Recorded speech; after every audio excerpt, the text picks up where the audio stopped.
Want to give your loyal Wolf the ultimate defense in Minecraft? Then you need to learn how to get your paws on Armadillo Scutes. Armadillo Scutes are the key ingredient to crafting powerful Wolf armor, making your furry friend virtually invincible. But where do you find these precious resources? First things first, you'll need to venture into warm biomes. Armadillos primarily spawn in the sandy expanses of savannas and the rugged terrain of badlands. Keep your eyes peeled. Armadillos are somewhat shy creatures, so a keen eye will serve you well as you explore these biomes.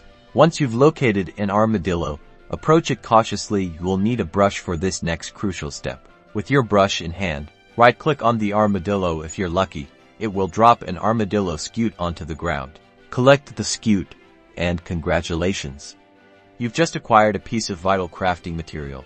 You can repeat this process, brushing the same armadillo multiple times, to gather more scutes. Now that you have your scutes, you can head to a crafting table and create that formidable Wolf armor. Protect your best friend and conquer any challenge Minecraft throws your way.